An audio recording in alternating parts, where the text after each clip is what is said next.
Un tā skan balons. Čau, man sauc Edgars, un jūs skatāties kārtējo video manā kanālā. Un es bungoju pa galdu. Šodienas epizodē mēs skatīsimies to, kā es braucu lejā pa bobsleja trasi Siguldā ar snieglātu. Jūs varbūt domājat, kā Edgar, kā pie vēlna tu tur nonāca? Kāpēc?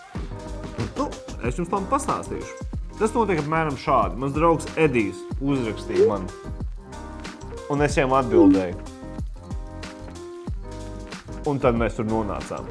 Iekārtojies ērtāk un izbaudi manu braucienu pa trasi. Ja mēs šodien brauksim uz Siguldu. Mēs, es domāju, es un tu, mans dārgais skatītāji. Mēs satiksim Ediju, satiksim vēl pāris draugus. Un, it's gonna be a fun day, bet es esmu nenormāli aizgulējies. Man vajadzēja jau būt Siguldā.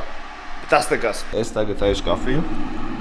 Skaisti. Kafija. Pēc tam jāmeklē ir mašīna un jādodas uz Siguldu.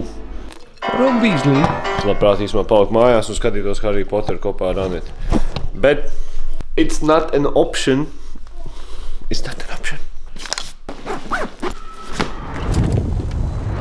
Nav tu gatavs? Jā. Jums tas papirosas.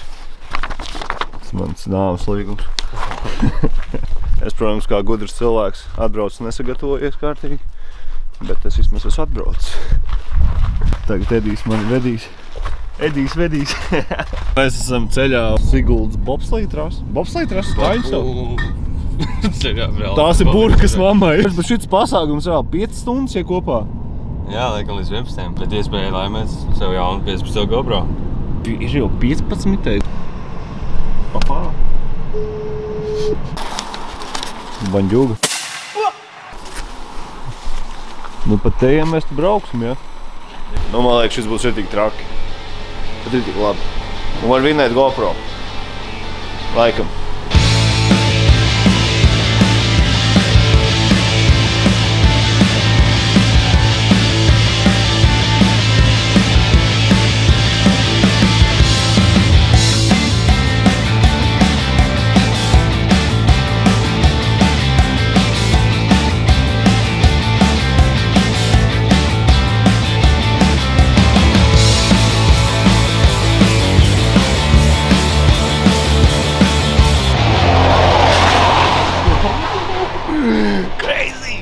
Ritīgi fun.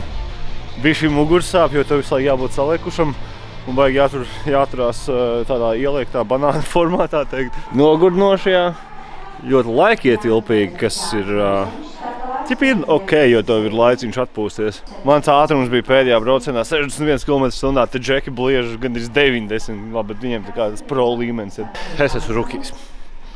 Ko darīt? Neko. Kopumā bija baigi labi. Nu, vot kaut kā tā man tur arī gāja. Pieredze bija diezgan interesanti. Ātrums crazy. Kā jau teicu vlogā, tur baigi grūti to pozu noturēt. Ir reāli. Man kā ļoti sportiskam cilvēkam tur bija sarežģīti. Jo tev tādā banāniņa formā visu laiku tur jāsēž, kurš iztēlosimies, ka šī ir lāpsta, ja? Un tad tu uz viņas sēdi, tev kājas ir gaisā. Un tev mugurē jābūt gaisā tā, ka tikai uz dirsas sēdi. Un tev visu tādā banāniņā jāsēž tur ir. Un tad tu lido lejā pa to trasi. Ātrākais man bija 64 km/h, bet tur reāli tie daži džekiņi blieza nenormālākajā ātrumā. Kā arī liels paldies Andrim Stikānam par iedoto video. Man, diemžēl, nesanāca nofilmēt ar GoPro neko, jo man sanāca vienā vietā, es tur pieskučoju to GoPro pie kājas. Bet es gribēju nofilmēt tipa 360, bet man nesanāca tas, jo vienkārši nesanāca, kāda starpība. Es jums iesaku pamēģināt, šis prikols īstenībā ir Latvijā jau, es pat nezinu, 12 gadus, par ko es biju šokā, es nezināju, ka tāds eksistē. Bet īstenībā manas ekspektācijas bija tāds, es braucu uz turieni ar tādu domu, ka es vienkārši braukšu lāpstu lejā pa trasi, bet īstenībā dienas beigās es reāli piedalījos sacensībās un no kaut kādiem. Nezinu pat no cik cilvēkiem tur bijām, bet es dabūju 9. vietu, kas vispār nav pats slikti. Un Edijs dabūja 4. kas ir vienkārši what fuck, ņemot vērā to, ka mēs ap divi braucām pirmo reizi. Jā, un īstenībā tur ir tāda opcija, ka jūs varat divatām augt. Tad tev ir iedot kā lāpstu, kurai aizmugurē ir tā kā pieknuģēt vēl vienu lāpsta. Tad jūs tur divi tā var maukt, ka tā kā pelmeņi divi. Pats pasākums ir bišķīt pricey. Tas bija 64 eiro, manuprāt, es īsti vairs neatceros, bet man liekas, ka 64 eiro. Un viss notika 5 stundas, kas ir baigi nogurdinoši un baigi laikietilpīgi. Bet kopumā bija ritīgi labi. Ritīgi nice. Tagad tā. Tiekamies nākamajā video. Paldies, ka skatījāties. Neaizmirstiet darīt visu foršās lietiņas tur lejā. Un tā jau drīz tikšanos. Čau. Reku mums kaķi.